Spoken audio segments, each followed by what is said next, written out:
plupart des personnes n'arrivent pas à réaliser leurs rêves, c'est parce que la plupart des gens ne cessent de penser à ce qu'ils ne veulent pas.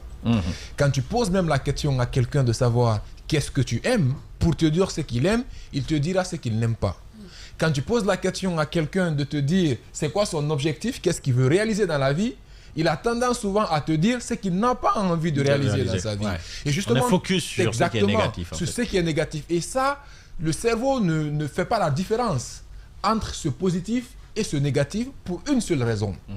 Parce que quand on prend le cerveau humain, on prend la partie consciente du cerveau, on prend la partie inconsciente du cerveau, et entre la partie consciente et inconsciente du cerveau se trouve ce qu'on appelle le SRAA, c'est-à-dire le système réticulé d'activation ascendante qui correspond au Google de notre cerveau.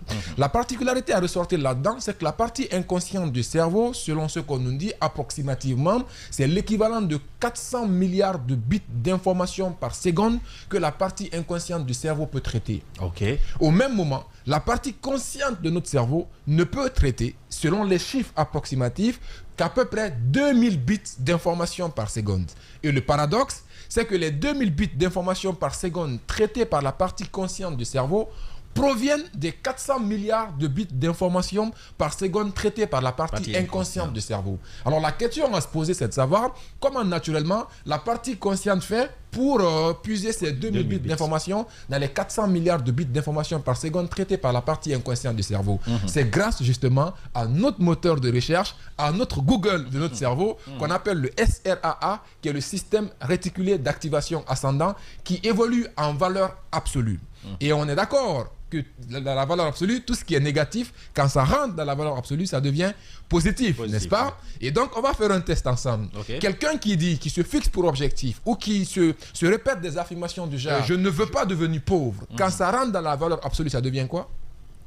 Selon toi, ça devient quoi? Je deviens riche, ça devient positif. Je deviens pauvre. Je deviens pauvre. Et toi?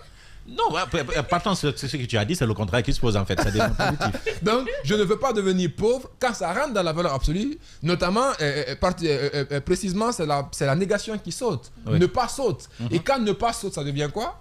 Je veux devenir pauvre, n'est-ce pas? Et donc, le SRAA, vu que ça évolue en valeur absolue, tout ce qui rentre de négatif dedans sort positif obligatoirement. Et la réalité, c'est que le système réticulé d'activation ascendant, le Google de notre cerveau, son choix, il le fait comment?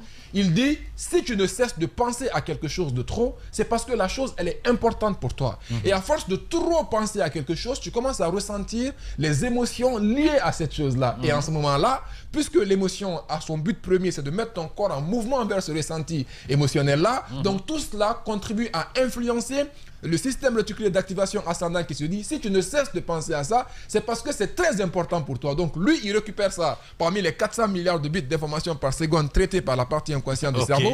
Ça rentre dans la valeur absolue. Au lieu que ça ne devienne je ne veux pas devenir pauvre, ça devient je veux devenir pauvre. Et c'est ce qui est transféré à la partie consciente du cerveau. Et donc la partie consciente du cerveau entend je veux devenir pauvre. Quand tu tapes Google, ça sort je vais devenir pauvre. Exactement. Et alléluia, que ton vœu soit exaucé en fait.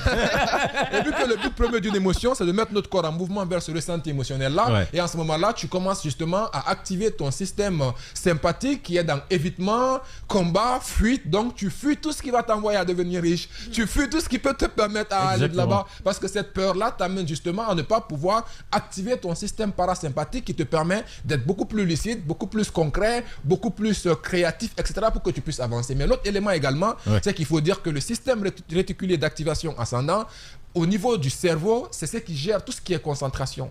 C'est ce qui, quand il y a des anomalies, ça peut créer la schizophrénie, c'est ce qui peut créer les maladies liées à Parkinson, beaucoup d'autres choses du genre. Et prochainement, je parlerai de ces 4 neurotransmetteurs indispensables pour notre santé mentale, notre santé physique et notre bien-être émotionnel. On parlera de ça parce que si les gens prennent soin de ces neurotransmetteurs et c'est la santé mentale, ça permet d'entretenir notre bien-être dans son ensemble.